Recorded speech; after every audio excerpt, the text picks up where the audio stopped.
Welcome to this video, part 1 of nuclear physics, the basics. In the next few videos, we're going to take a look at how energy is released or put into the nucleus, particularly of the atom, rather than the atom as a whole itself, and how that can be used to do different things. So we're going to start here with the periodic table, which most people have seen if they've ever been in a school. And the idea here is that we're trying to describe what's inside what we know as the nucleus of the atom. Now, the nucleus is the part that contains, of course, the protons and the neutrons. And some important information about the protons and the neutrons is that protons, we say, have a charge that is positive, and it's a positive elementary charge, which is the same as the charge on the electron, which is equal to 1.6 times 10 to the negative 19th coulombs. Now, we've been looking at the fact so far that if you have an even number of protons and electrons, you have an electrically neutral atom, and that means that it is not an ion. Now, if you lose electrons or gain electrons, of course, you're going to become ionized. Now, in this case, what we're looking at is not ionization, but we're going to start to look at what an isotope is, and that has to do with the number of neutrons relative to protons.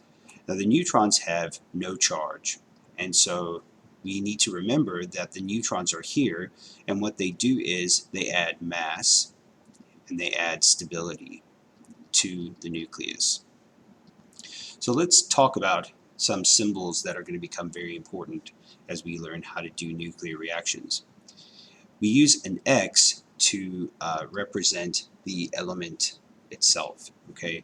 So we will refer to this as the chemical element. We then have two numbers that are attached to it, this top number that we usually symbolize with an A and the bottom number that we symbolize with a Z. The bottom number is what we refer to as the atomic number. And in basic sense, that atomic number is the number of protons. And that tells us the kind of element that it is. Okay, so if you change Z, you change the name or the chemical element, and that particular value right there will define if an element is, say, hydrogen versus helium. Now, the top number here, A, is the mass number, and this is very important as well because the mass number, A, should be a value that is what we used to seeing is the same added number of protons and neutrons inside the nucleus. Now, we refer to the mass number as the number essentially of nucleons, and nucleons are the family name of the protons and the neutrons in the most basic sense. And so what I can do here is I can actually calculate the number of nucleons by saying, for example, so let's use an example here. Let's say I have carbon, and this is 12 and 6. So the atomic number, this is telling me that this has specifically 6 protons. And here, the number of nucleons, which I can then convert into a mass, is the number of protons and neutrons, or the number of nucleons. So what I would be able to say here is that if I had 6 protons and 12 nucleons, then I should also have 6 neutrons as well. And that would tell me something about the stability of this particular element.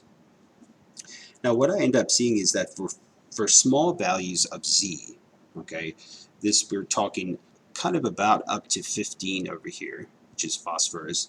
What we end up seeing happen here for small numbers of Z, that the number of neutrons equals the number of protons. Okay, so I'm going to use these symbols here, P for protons, N for neutrons, and I'm going to say that for small values, when Z is around about 15 and less than 15, okay, that I'm going to end up with having a number of protons and neutrons be the same.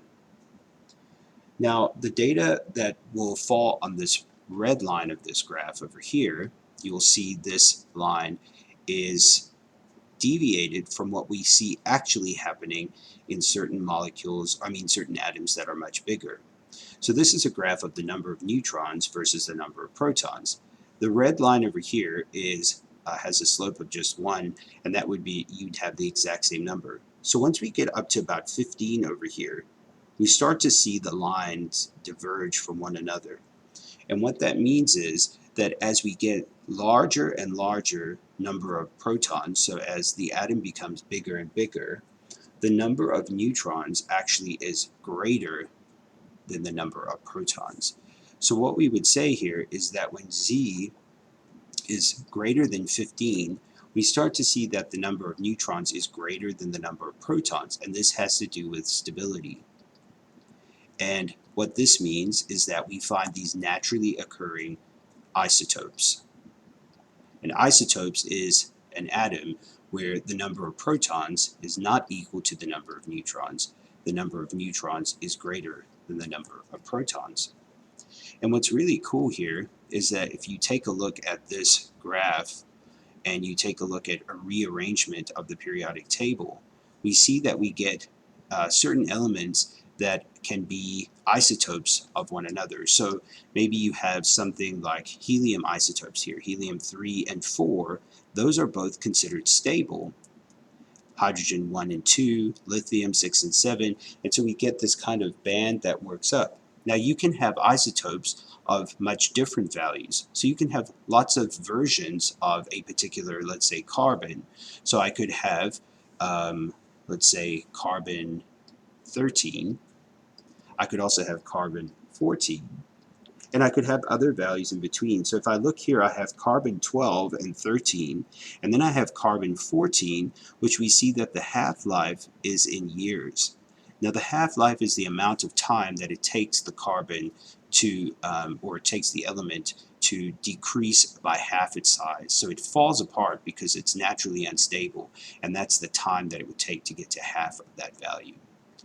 So in the next few videos, what we're going to take a look at is how the natural breakdown of these elements happens, how we can force it, and how it can naturally occur.